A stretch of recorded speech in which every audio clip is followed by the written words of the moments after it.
the thing I want to talk about is this preacher named Andrew Wommack. He is a Christian nationalist. He's been doing this for years. He runs a political group called Truth and Liberty Coalition that promotes candidates. He also launched a Bible college in Colorado called Charis Bible College. And the thing is, he lives in this part of Colorado called Woodland Park. And I want to show you a clip. This is from Right Wing Watch. This is a clip they dug up, I think from 2021. Let me play this for you, and then we'll talk about it. Because what he's talking about is what he wants to do politically in the city of Woodland Park. I believe that God has raised up this ministry and has given us the influence that we have, not only to touch individuals, but to make a difference in this nation. And so I'm still praying about it. And I don't know exactly where we're going, but I'm more and more convinced all of the time that, man, we need to increase our scope. And we need to be far beyond just dealing with individuals. We need to be dealing with communities. And, man, as many people as we have in this school here, we ought to take over Woodland Park. And so this Citizens Academy is to hopefully get you engaged and recognizing that, man, we've got a tremendous opportunity. This county, right? Let's just start right here with the county. This county ought to be totally dominated by believers. And some people think, well, you know, we shouldn't be flexing our muscle. We shouldn't be doing this. Well, we should. That is some scary stuff. And the thing is, that was from 2021. A year later, he said in a sermon, he got 78 or 80 of his preferred candidates elected in local races, and that he was backing like 178 people, which is a pretty good percentage of wins.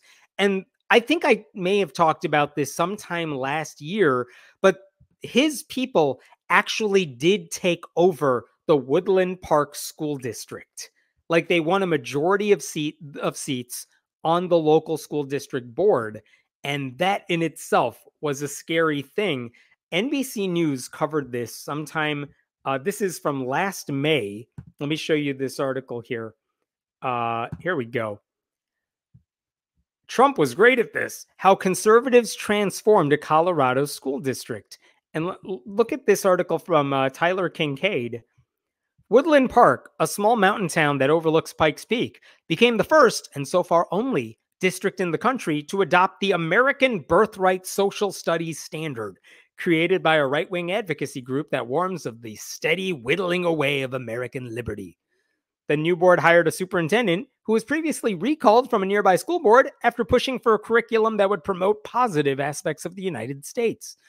The board approved the community's first charter school without public notice, gave the charter a third of the middle school building. As teachers, students, and parents began protesting these decisions, the administration barred employees from discussing the district on social media. At least 2 staff members who objected to the board's decisions were later forced out of their jobs, while another was fired for allegedly encouraging protests. So when Andrew Wommack's church people took over this board, all hell broke loose. That American Birthright social studies curriculum that they adopted, it talks about how amazing America is. It whitewashes our nation's history when it comes to slavery and all that. It says the federal government should have no authority over public schools. It suggests teachers should avoid teaching current events and media literacy. It said that telling kids to vote amounts to activism.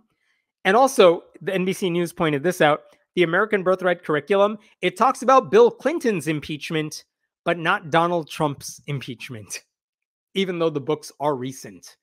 So that's the American Birthright curriculum that the conservative Christian school board adopted. And by the way, I'm going to show you one other thing. This is from the National Council for Social Studies, because they actually reviewed the American Birthright curriculum and put out a statement saying, hey, all the social studies, all the school boards across the country, you all have to make a decision about what curriculum to use. We just want to let you know this about American Birthright.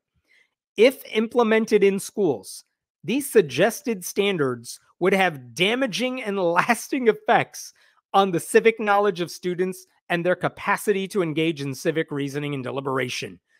This group does not endorse nor support the use of these standards. Like, the people who represent social studies teachers are like, don't use this curriculum, it's horrible. The Wommack approved school board approved it anyway. What else happened with this curriculum? With the school board. The school board president, he added Christian prayers to their board meetings. He used his official board email address to proselytize, inviting fellow board members to join his church and receive Jesus as their savior, unquote. The board approved a charter school without telling the public about it. They fired teachers who criticized the moves publicly, as I mentioned. The newly hired superintendent that the board hired decided not to apply for grants worth up to $1.2 million that used to cover the salaries of 15 counselors and social workers, because he said he wanted to focus on academics, not emotions, even though students' mental health has a direct impact on how they do in classes. And after that board got into place, there was an exodus of staffers and administrators who wanted nothing to do with this district, including, quote, nearly 40% of the high school's professional staff. Like, the school board became conservative Christian and it all hell broke loose. And the saddest thing is, late last year, November of last year, there was a school board election with 3 of the 5 seats up for grabs. So theoretically, if progressives wanted to run a race and run on a slate of candidates who could take over the school board again, they had the power to do it. So what happened in that November special election? 2 conservative Christians retained their seats on the school board. 1 progressive, 1 opposing newcomer will join. So they went 1 for 3. Conservative Christians still have a majority on that school board as we speak. So that's disturbing. That means most of the people in charge of running the school board are the same people who want to destroy it, because conservative Christians do not like public education. They want everything to be like private school, homeschool, charter school for Jesus, whatever it is. And not enough voters cared, because, again, moral of the story, voters do not know about this stuff. They don't care about this stuff. They're apathetic. They need to be educated about it. And not enough people cared or knew about it. So the thing is, when you have low voter turnout, which is the case for a lot of school board races, unfortunately, if you have a small but very organized group of people who want to make a change, it's possible for them to make change. And like Andrew Wommack's people made that change. And they did it a couple of years now. Here's why I bring all this up. That's the background for what I actually wanted to tell you, which is this frightening story that appeared this week in the Colorado Times Recorder. Let me share this with you here.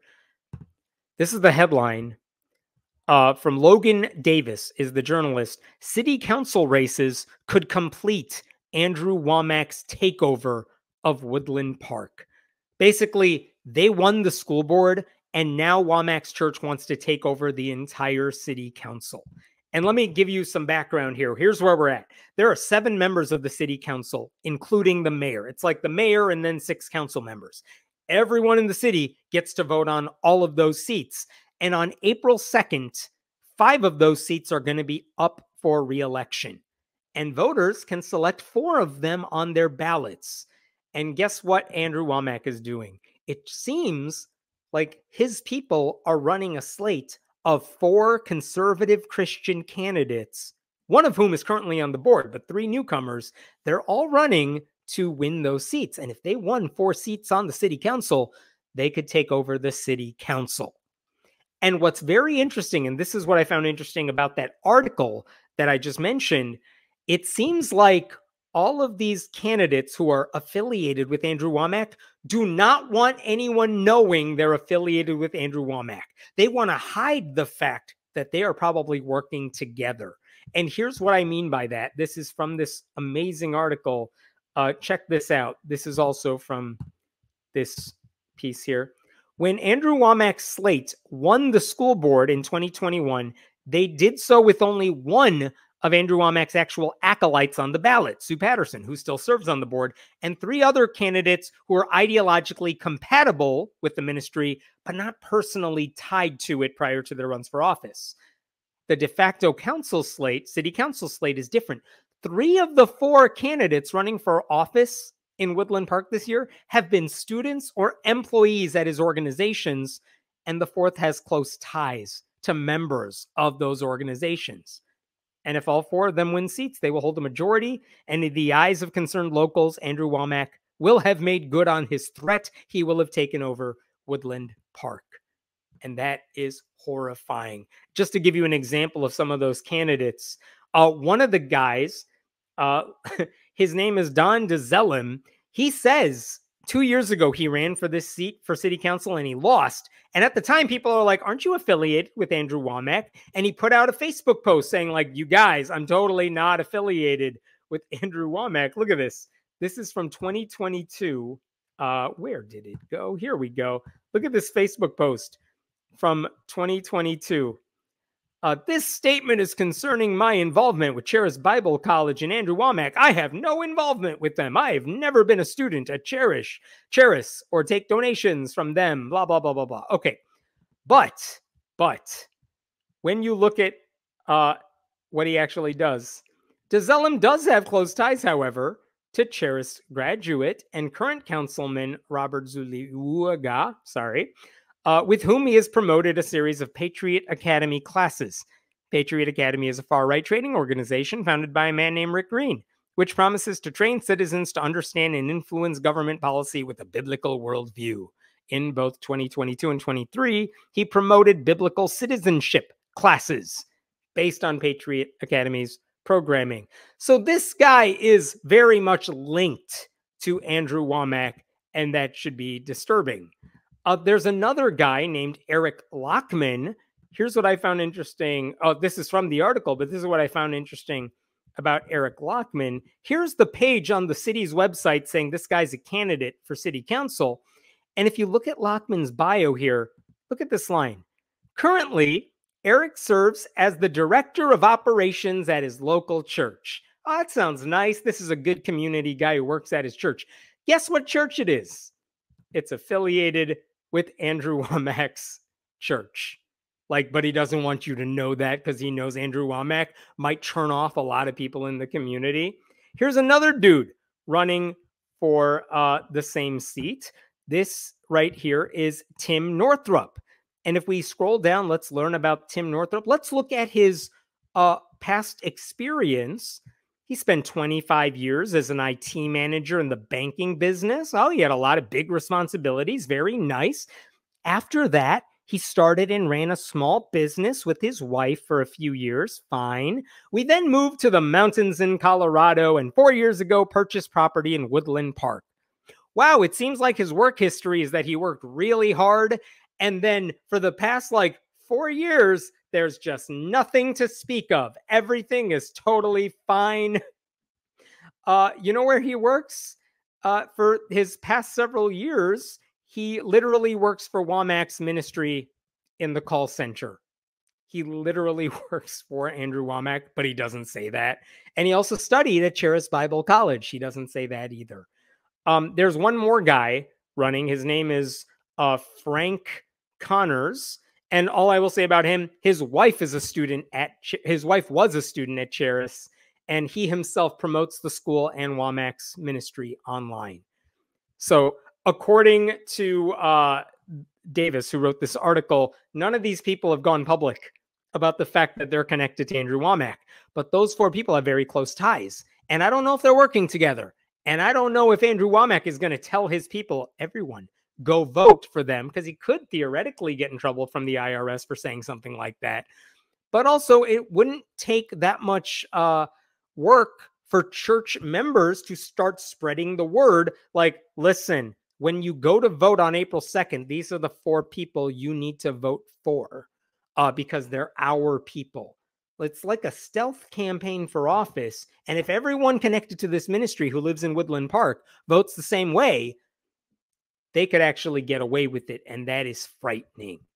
The article also quoted one person who lives in the community who was disturbed by the prospect, because they said, what's the worst that could happen? What would happen if conservative Christians took over the city council? And check this out.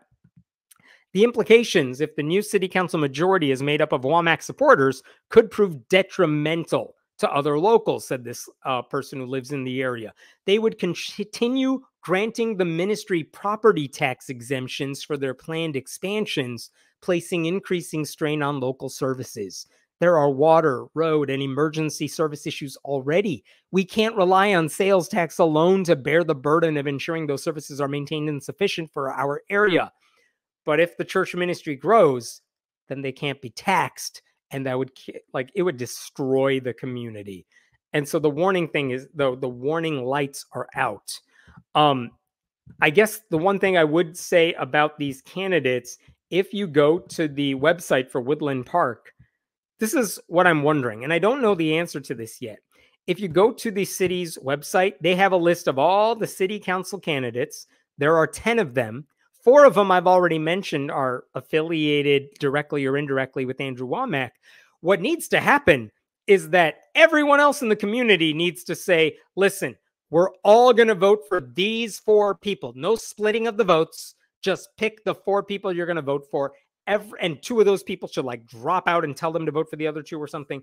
And just vote for 4 people. I don't care who they are. Stop the conservative Christians from taking over. Otherwise, the whole city's going to feel the consequences for it.